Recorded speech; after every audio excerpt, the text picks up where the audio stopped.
Hello, future nurses. Today we're going to be talking about the second part of the respiratory system. We're going to begin by talking about disorders of the nose and sinuses.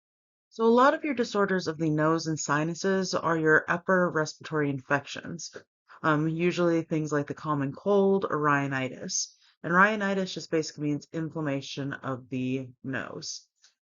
Um, Viruses can be spread by airborne droplets from infected people during breathing, speaking, coughing, and sneezing. Direct hand contact with contaminated objects, and then contact between the hand and the mucous membranes. So that's why, like during the cold seasons or during seasons where we're mostly indoors, you just want to be practicing um, cough etiquette, coughing into your sleeve, not coughing into your hands. Like I said before, viruses can be spread by airborne. So basically, you cough, you talk, and those little particles go into the air, or they can be direct hand contact. So these are just some tips for limiting spread. You want to make sure you're washing your hands as well as sneezing into that upper sleeve. So for rhinitis, we've got different types of expected findings. Some of those include excessive nasal drainage, purulent nasal discharge, sneezing, and pruritus of the nose, throat, and ears, itchy, watery eyes, sore, dry throat, red, inflamed, swollen nasal mucus or mucosa, low-grade fever, and diagnostic tests can include things like allergy tests to identify possible allergens. Now, with these expected findings, like I said before, rhinitis is just that inflammation of the mucous membrane in the nose itself. So it can be caused, like the etiology can be from different things. It can be from the common cold, it can be from a bacterial infection, it can be from allergies. It all depends on what's going on with the patient.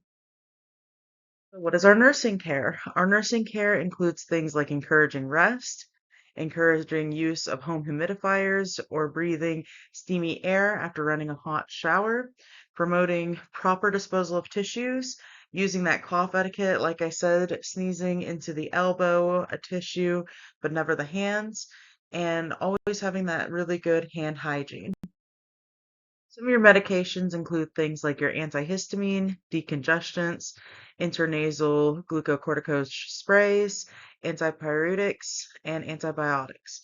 Things that you kind of want to remember is with your antihistamines, you do want to be careful with your first generation antihistamines. So things like diphenhydramine, which is basically just Benadryl, on older adults, because this can increase drowsiness in them.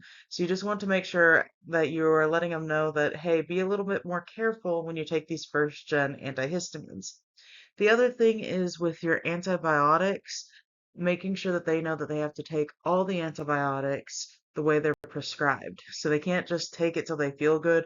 They have to finish out the regimen. Some client information would be limiting exposure to others, doing other things like other complementary therapies, such as taking some vitamin C in to decrease the intensity and duration of the rhinitis. Rhinitis, which is also called rhinosinusitis, is the inflammation of the mucous membranes of one or more of the sinuses, which it's usually in this upper frontal area. And it's just that swelling of the mucosa, and it can block the drainage of secretions. A deviated septum and nasal polyps can contribute to the block. Our expected findings are similar to our rhinitis, where you'll have that that nasal congestion. Along with this, you'll see things like headache, a lot of that facial pain, which will definitely be worse when the head is tilted forward. They can have cough, bloody or purulent nasal drainage, tenderness on palpation of the forehead, orbital or facial areas, and low-grade fever. So your diagnostic procedures are things like your CT scan or sinus X-ray that can confirm the diagnosis. So these are usually typically based upon findings and physical data collection, but you can have the option to actually look at it. The other thing they can do is this endoscopic sinus cavity lavage or surgery to relieve the obstruction and promote drainage of the secretions. So like I always say, you want to think of the least invasive thing first on what you can do for this nursing care. So you want to encourage the use of things like steam humidification, sinus irrigation, saline nasal sprays, hot and wet packs to relieve sinus congestion. Instruct the patient to increase fluid intake, discourage air travel, swimming and diving, and encourage the patient to stop the use of tobacco. And once again, client education is very similar to what we're doing. They can tell them to use things like warm heat packs when they're at home, because a lot of times that can help with that facial pain. Sleep with elevated head, encourage fluids, that sinus irrigation. And then when they want to contact the provider is any manifestations of a severe headache, neck stiffness, and high fever. So these can correlate to possible complications. Because anytime you see this neck stiffness along with a severe headache, we're thinking things like meningitis. So you want to be able to tell the patient this is when you should let the doctor know what's going on. So some of your complications for sinusitis are meningitis and encephalitis, which meningitis is basically the inflammation of the meninges, encephalitis is the inflammation of the brain tissue. And these can occur if pathogens enter the bloodstream from the sinus cavities, because you have to think about the location of where your sinuses are and how connected it is to everything else. So for some of your medications, we've got nasal decongestants, which can help reduce the swelling of the mucosa, broad spectrum antibiotics, and pain relief medications, such as like NSAIDs, acetaminophen, aspirin. So now we're going to get into chapter 23, which is airway obstruction and obstructive sleep apnea. For airway obstructions is just that interruption in airflow through the nose, mouth, pharynx, or larynx. It can be life-threatening, and your signs are if you just picture it as if somebody who's not breathing. So they're going to be sweaty, they're going to have tachycardia, anxiety, elevated blood pressure, hypoxia, hypercapnia, restlessness, sternal retractions, all of these things that are just alerting us that they're trying to get air in. For causes, you want to think about what is causing the airway obstruction, because what is causing it is what we're going to do for interventions. So, for example, if I've got a patient who has an airway obstruction because their trach is filled with mucus, then I'm going to want to suction out the trach. Vice versa, if it's because somebody ate something, then I'm going to want to do abdominal thrust. And then just kind of asking yourself, do I need an advanced airway? Is this a problem where I had facial trauma and now I'm looking for a possible tracheotomy? Or is this a problem where I need to get my patient intubated? Okay, so the next thing we're going to be talking about is obstructive sleep apnea. And this is breathing repeatedly stops and starts during sleep. So basically what will happen is the patient will be sitting at something like 95%, and then all of a sudden they have these apnea episodes where it drops down.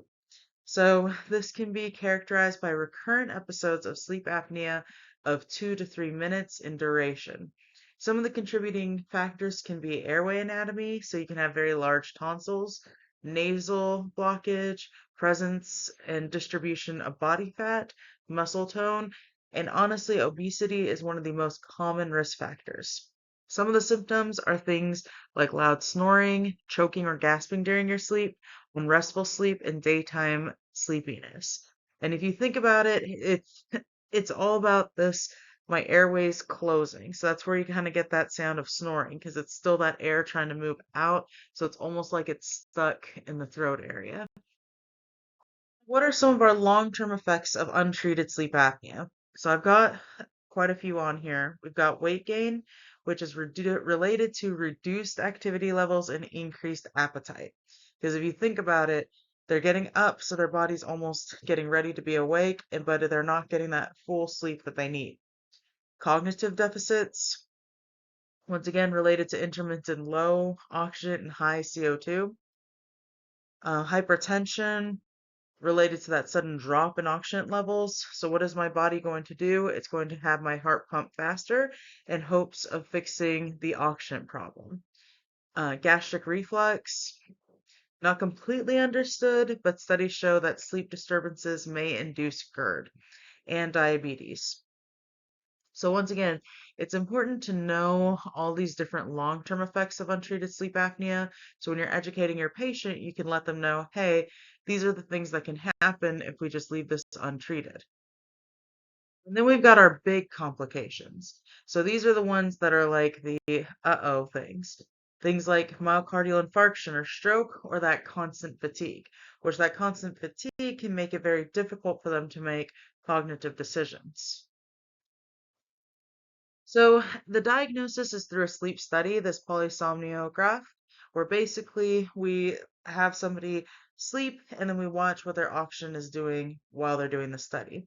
Some of the treatment can be behavioral changes, so basically getting them not to drink alcohol, avoid smoking, avoid use of sedatives, and doing that possible weight loss program. Other things we can do is that continuous nasal positive airway pressure. And if you remember what this machine does, is it basically forces their airway open. And in some cases, we might actually send them to surgery to open up that airway. And this is just a picture here of that positive airway pressure. So now after you've done an intervention for your sleep apnea, you got to ask yourself the following things. Is the patient adhering to the interventions? So that's part of the evaluation is are they using their CPAP machine when they're prescribed it? Have they had fewer sleep time apnea periods? Have they had improved gas exchange? Do they report less daytime sleepiness? And have they had an uneventful recovery if surgery intervention was required? Okay, so on this next chapter, we're going to be talking about asthma, chronic bronchitis, and COPD. Before we begin, I just want to kind of give that reminder of obstructive disease versus restrictive disease.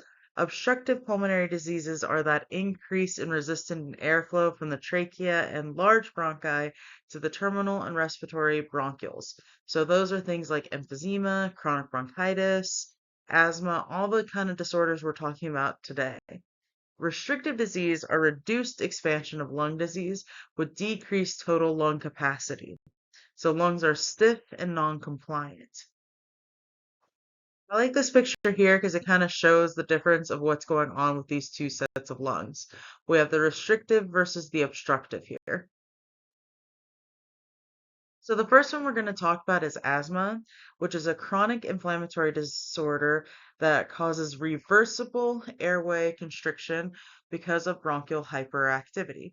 So that's kind of like a big thing here is asthma is reversible airway constriction, but it's all about whatever triggers it in order to have that bronchial hyperactivity.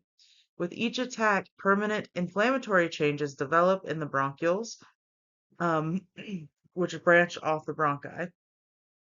Aim of treatment is to prevent acute asthma attacks because while the airway constriction is reversible, some of these damages with the inflammation can have permanent effects for the patient. So some of the triggers can be things like allergens, pollutants, upper respiratory infections, exercise, cold air, GERD, aspirin, and NSAIDs. Pathophysiology is you'll have an allergy that triggers the immune system, leukotrienes and histamine release, bronchial constriction, inflammation of mucus secretion, narrowed airways, wheezing. So all that kind of leads into wheezing is basically you have some sort of trigger. It causes my immune system to kick off. Thus, it kind of thus that inflammation happens, mucus secretion, narrowed airways, wheezing.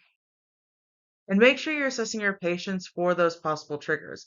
What medications are they taking? Like I said, you always want to ask about the over-the-counter medications because NSAIDs and aspirin can trigger asthma in some patients.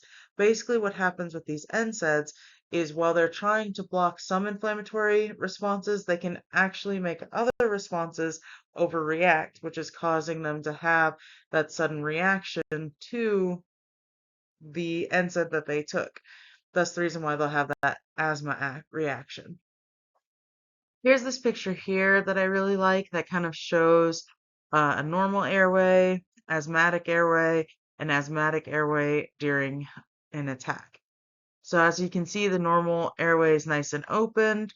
The asthmatic airway, the problem is due to all the inflammation, we're already kind of not working with the best airway here.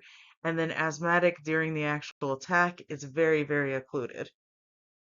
So what are my symptoms of asthma? Things like wheezing, cough, dyspnea, chest tightness, use of accessory muscles, and tripod position. So both the use of accessory muscles and tripod position are serious. Now, with this tripod position, we can teach patients to use this in order to help them breathe. But if you walk by a patient, you see that they're having this much trouble breathing, you do want to assess them, see what's going on.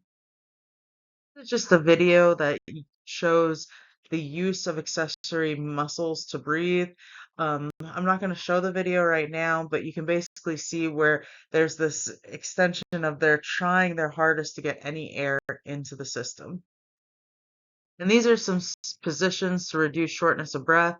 So that's where I was talking about that tripod standing position, where you basically, they're kind of using whatever they can to force air in. So diagnosis is based off of a thorough history and physical examination, laboratory findings, and pulmonary function test. Treatment is usually maintenance medications, daily use, rescue medications only used for acute attacks, and then stepwise approach. So these are just some helpful tips with your nursing administration. You want to take the beta 2 agonist inhaler first before taking the glucocorticoid. Beta 2 agonists promote bronchodilation and enhance absorption of your glucocorticoids. So you always take the bronchodilator first, followed by the steroid. Cholinergic antagonists or anticholinergic drugs can also be used to cause bronchodilation. So I've got prometrolol and salmeterol that are both long-acting beta-2 agonist inhalers that you take every 12 hours. So these are everyday drugs. So these are your maintenance medications. And what I will say is while you're in clinical, like a helpful tool that you can use is if you ever have inhalers, go ahead and write L for long-acting or S for short-acting so you can start getting in your head which ones are long, which ones are short. A short-acting beta-2 agonist is used to treat an acute episode. So this would be something like albuterol, that's your emergency drug. Then you've got your steroid, which is your fluticasone, and this is used to prevent symptoms of asthma. So for them, you want to assess for any signs of infection, especially any of these oral lesions, because what can happen is when they take the steroid, it can destroy the normal flora.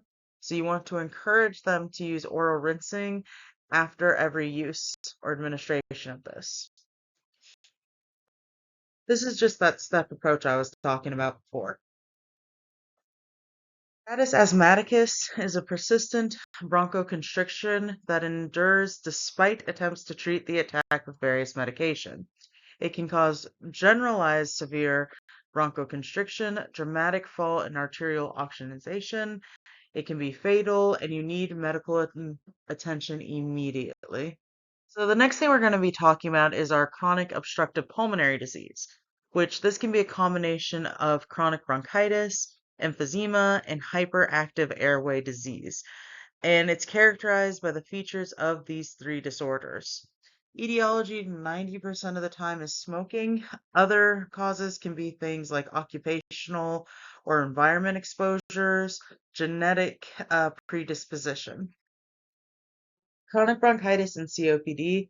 This is basically the oversecretion of mucus in the large and small airways, hypoxia, and cyanosis. So what happens here is you've got excessive mucus, which creates an obstruction every time they try to breathe inwards. So this inhibits optimal oxygenation. So in a nutshell, what happens is the patients cannot get air into the lungs. So to be diagnosed with chronic bronchitis, the individual has to have had a cough for 3 months out of the year for 2 consecutive years. Emphysema and COPD, the characteristic finding is over distended alveoli with trapped air. So what happens here is you have loss of elastic recoil of the alveoli, inhibits the expiration of air, high residual volume of carbon dioxide in the lungs. Patients cannot get air out of the lungs. Because they can't get air out of the lungs, what will happen with these patients is they'll develop what's called a barrel chest, so they'll be very top heavy. And here I just kind of have a breakdown of chronic bronchitis versus emphysema. So with chronic bronchitis, you've got mucus and edema inhibit ventilation. Patient cannot get air in. Cyanosis, they'll have cough, chronic hypoxia, clubbing of fingers. Chronic hypoxia stimulates pulmonary arterial vasoconstriction, right ventricular failure, um, jugular vein distension, ascites, enlarged spleen, and ankle edema. So their nickname is that blue bloater because basically what's happening with them is since they can't get air in, their body tries to make their heart work harder, and that's why they can develop things like right-sided heart failure. Then you've got emphysema. Alveoli integrity is destroyed, become like over-distended balloons, non-recoiling alveoli, retention of air. Patient cannot get air out. Prolonged exhalation, barrel-shaped chest, chest AP diameter equals lateral diameter, diaphragm pushed downward because of excessive air in the lungs, chronic hypercapnia, nicknamed pink puffer. So with these patients, we just can't get that air outwards, and their nickname is usually that pink puffer. And this is just like a picture of both of those from side to side. This is a COPD overview video. So one of the complications that you can get from severe COPD is poor pulmonol. So with severe COPD, you've got poor ventilation, hypoxia. Hypoxia stimulates pulmonary arterial vasoconstriction, which causes increased resistance in the main pulmonary artery, increased resistance against the right ventricle hypertrophy, and eventual right ventricle failure. Right ventricle failure caused by pulmonary disease is called that core pumpanol. So like I said, basically what's happening here is to compensate for what's going on, since they can't get air to the rest of their body, they can't get oxygen to the rest of their body, their heart's going to try to pump harder. And by trying to pump harder, it makes the muscle kind of get larger. And when it gets larger like that, it's not pumping adequately. So now we've got right-sided heart failure. And this concept here we'll come back to in MedSearch too, but I just want you to be aware of these severe complications of COPD. And this is just another picture of that. The other thing about COPD is that severe COPD changes breathing stimulus. Like we talked about before, with our patients who have very, very bad COPD that are in this constant state of hypercapnia, having high levels of CO2 no longer stimulate them to breathe. So instead, they need to be slightly hypoxic, because if they're slightly hypoxic, then that's where their drive for breathing comes from. So with these patients, it's okay if they start running at like 90 or 92 or even possibly 89%, depending on the kind of patient you have. So for them, I wouldn't be surprised about that. It's actually very damaging to the patient if you give them oxygen when they're at these lower ends because you're taking away their drive to breathe. So managing COPD, this is once again one of those abdominal breathing techniques that I was talking about, where you can have the patient lay down with their knees up, or you can have them sitting in a chair. You basically have them hold onto their abdomen and take a big deep breath in and have that resistance, because the whole idea behind it is you're trying to force them to breathe a little bit harder. And the next thing they can do is this pursed lip breathing. What you want them to do is use their abdominal muscles to squeeze out all the air of their lungs. You want them to breathe out slowly without puffing their cheeks. And you want them to exhale at least twice the amount of time it took to breathe in. And there's that picture of them breathing in through the nose and then exhaling through the pursed lips. Well, there's not a cure for COPD. We do have treatment for it. They can do things like inhaled bronchodilators and steroids. And a lot of these inhalers will contain like a combo drug with it. And then they can also take oral corticosteroid steroids. These are some tips for thinning secretions for your COPD patient. Remember that these patients can have a very thick, persistent secretions. So you want to give them things like mucolytic agents, fluids, adding humidity to their oxygen therapy. All these things will help thin the secretions. Something that will not help thin the secretions is suctioning. Suctioning won't thin it. All suctioning is really meant for is to take the secretions out. And something you want to be aware of is how much you suction. Just be careful with excessive suctioning, you can damage the airway.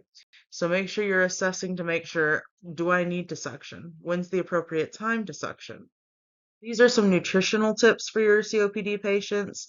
A lot of times these patients can be malnourished, so you want to promote nutrition. Remember, for them, it can be a workout just to breathe. So you want them to do things like avoid drinking fluids before or during meals because it can cause them to feel full and they won't actually eat.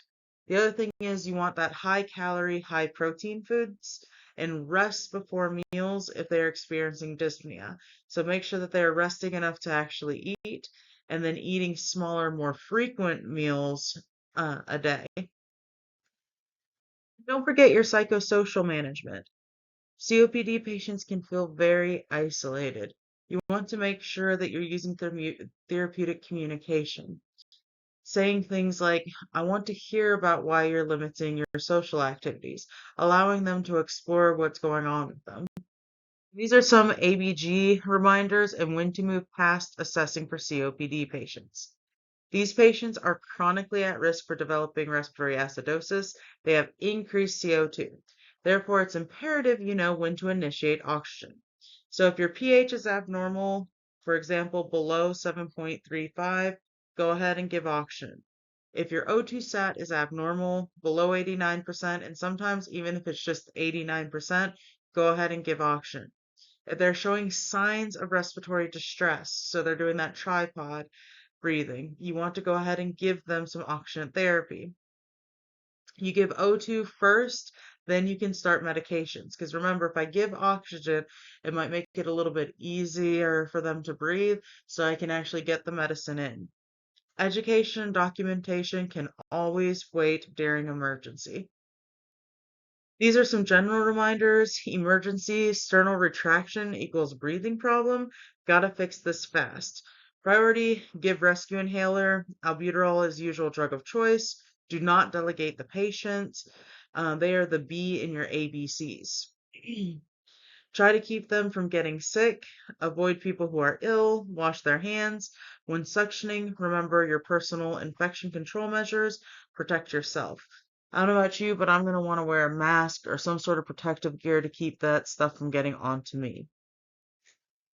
And like I said, I say the priority is to give them that rescue inhaler, but honestly, you want them to be able to breathe in some regard. So I'd probably give oxygen first, just if I have it available, then albuterol. If I just have albuterol, then I'm going to want to make sure to get that so I can open up those airways. So this is just like some helpful priority of care, helpful tips. You want to look at your patients and give them points based off of each of their risk factors.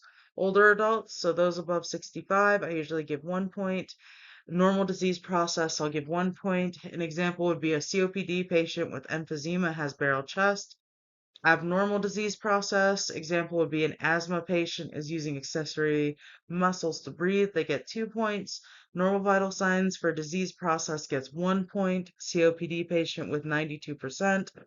Abnormal vital signs for disease process gets 2 points. So tachycardia for COPD patient, because we got to remember that if they're tachycardia and they're receiving something like albuterol, it may be a reaction to the medication.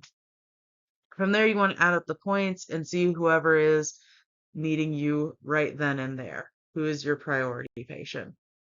This is some subjective assessment tips. Complete a subjective assessment after completing objective assessment.